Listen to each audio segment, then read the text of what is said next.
By the making of this podcast, 6ix9ine's new music video, Gooba, has over 21 million views. So you know what we're about to get into.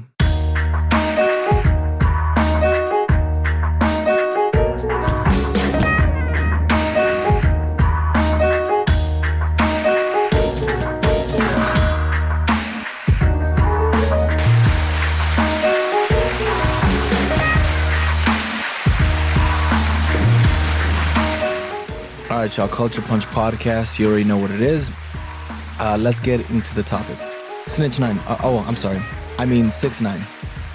Released early because of coronavirus fears, 6ix9ine was released around the time of April 2nd after serving 17 months in federal custody, also being labeled a model prisoner. So take what you want with that.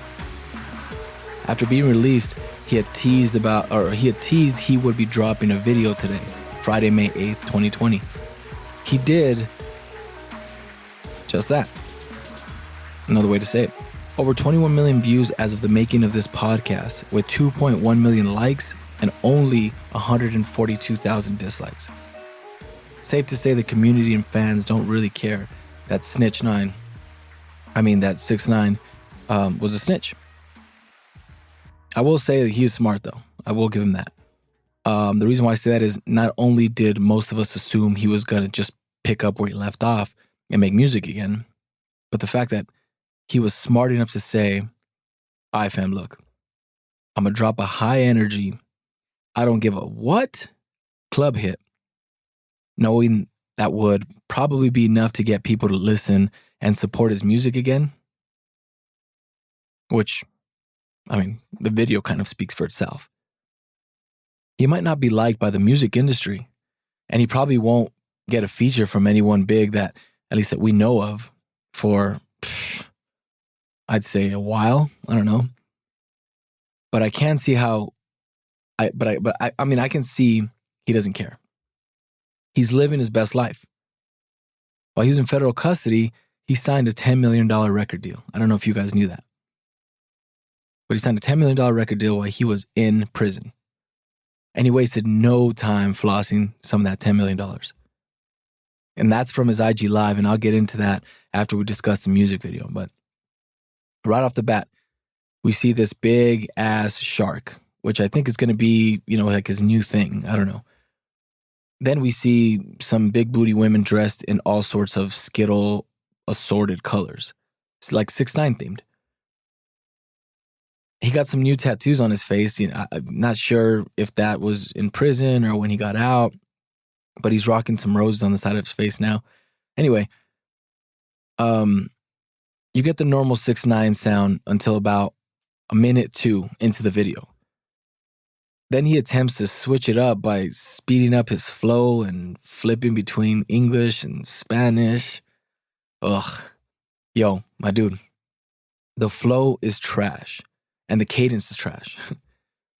The shit he'd been doing was working. I don't want to see this because, I don't want to see this become commonplace in his songs personally, unless he improves it. But you down 23 levels, my dude. So either get up or get off. Don't go down that path. That ain't you. Unless you plan on I don't know, man. Just don't do it.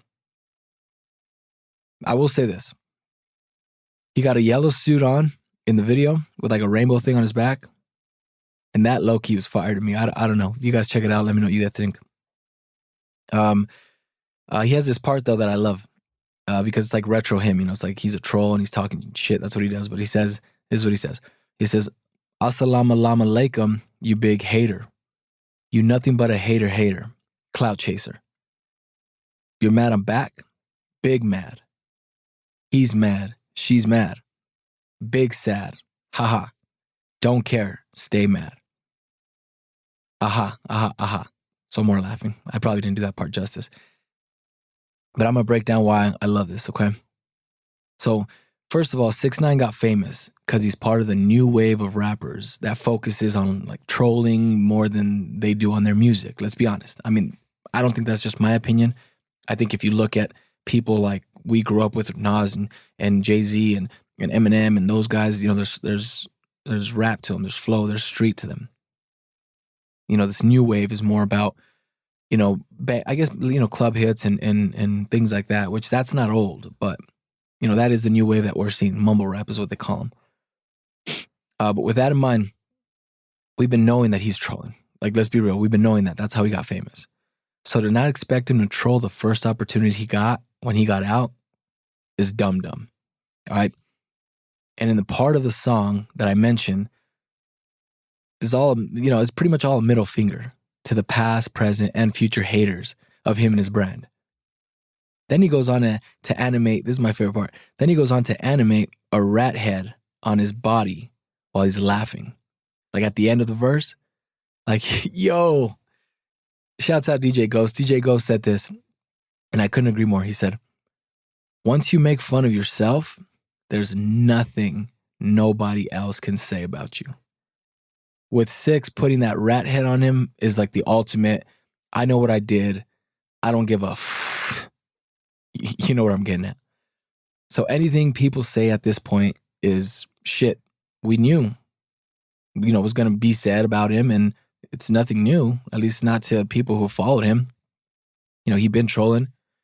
People have been hating. People have been talking shit. And, now there's a real reason to hate him. If you're going to fall down that rabbit hole. But if I knew, if we knew that he was going to be, like, if we knew what he was going to say or what was going to be said about him, bet that 6ix9ine knew as well. You feel me? So the boy came prepared. I also mentioned how he got famous because, people are also caught up with the fact that he snitched. Don't get me wrong. Where I come from, the hood, and in the hood that I came out of, that's a no-no. Those are no-no words. But regardless, if you was gangbanging or not, you won in the neighborhood. You know what I'm saying? Like, no one in the neighborhood was allowed to snitch. No one. So there are repercussions for that shit, whether you're gangbanging or not. If you snitch and you're just an average Joe, you're still getting your ass beat, at the least. If you're a bowdy, then it's a little bit different. But you're pretty much not allowed to snitch. But 6ix9ine was never about that life. His dad died in front of him, and he grew up poor, and those are kind of all the makings, trauma and poor youth and things like that, all the makings of like a bad path and a gangster and things like that. But everything that came out about this dude during court hearings is that he was a good kid who stayed in his lane. That was until he blew up and later in life, and when he got lined with Treyway and the Bloods, they would be his security, his protection. They were stealing his money. Meanwhile, he was gaining clout and a reputation for being loud, ballsy, and bowdy, which, we know that's not who he was or who he is. But that was the trade-off. They were protecting him, but they got a chance to steal his money, while he got a chance to rep Treyway and Bloods and, get that street cred. He never was, though. Like I said, he never was that guy. So this dude made a living by being a troll, and a good one at that. You might not think he knows how to talk or whatever, or you can't see how he's famous, but the dude is a master troll. Like, be real. To him, calling him a snitch and all that, it doesn't hold any weight. He doesn't care. He doesn't care. So what are you going to say to hurt this dude? Nothing.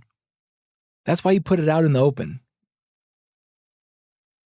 How many people do you think he anticipated that were going to watch this video? He knew it was going to be a lot. I don't know if he expected it to be this good.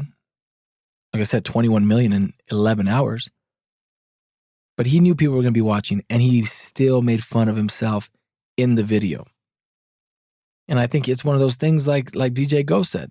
If I make fun of myself, what are you going to say? Everything else after that is irrelevant because you're just repeating the same shit. Now we're just going in a circle.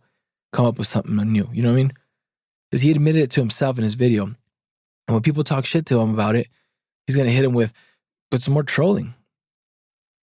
And then shit, it'll be business as usual sooner than later. That's what I think. Bet that it won't.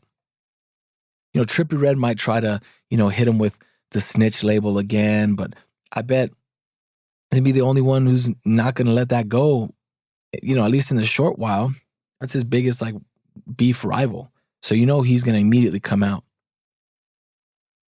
And we're going to see that beef continue. Expect to see them on IG Live together again. Like, tell me that won't happen. These trolls, slash rappers are too predictable. It's the same shit. They're going to beef, and then they get on live together or on someone else's live, and they're just going to talk shit. DJ Academics might get him on, because he's pretty much cool with both of them. But if I'm wrong, it's irrelevant, obviously. But if I'm right, you're welcome. Ha ha, bitch, I'm loving cause you big mad. See it in your face, cry baby cause you be sad. Tell me how I ratted come home with a big bag. He doesn't care. That's from the rest of the verse from his song. I'll say it again. Bitch, I'm loving cause you big mad. See it in your face, cry baby cause you be sad. Tell me how I ratted came home to a big bag. Expect this record to blow up, man, on Billboard like the rest of his music, and expect 6ix9ine to continue where he left off. He left the comment section open, which was crazy. I didn't know he was going to do that. But one comment in the comment section said, I watched this 100 times. Anyone else keep coming back? And there was more than a few people that said pretty much the same thing, worded it differently, but said the same thing. There was even people that were like, talking about his music, and then haters were like, oh, let me just check it out real quick. You know what I'm saying? Like, and that's what it's like. People want to hate, but they're watching it. You know what I'm saying? Love him or hate him. 22 million views now. I just looked. 22 million views now in 11 hours. I've watched this video. 22 million views in 11 hours. I've watched this video. Now we get to the Instagram live video, and he's flossing like I was talking about earlier. That new shark head that we saw at the beginning of the video, he now has that shark head as a chain. He's wearing like a bunch of his chains. Says they're heavy, get them off me. But he claims that it's 500,000. Shows us his watch, says another 500,000. And then he goes on to say, if you ain't got this watch, we can't beef. Me and you are not in the same bracket. That's that big bag he was talking about. That's that big bag money. 10 million? Of course he's going to go drop it on something quick. He's going to floss. He's a troll. He knows how to do it. He's going to show you he's all right. I snitched, so what? I'm all right. Look at me. I got my stuff. Look at all this shit I got. My chains. Don't matter. Don't matter. Big troll, man. That's what he does. That's what he does. And what do you say to that? Dude is trolling to the point where if you argue, you look stupid.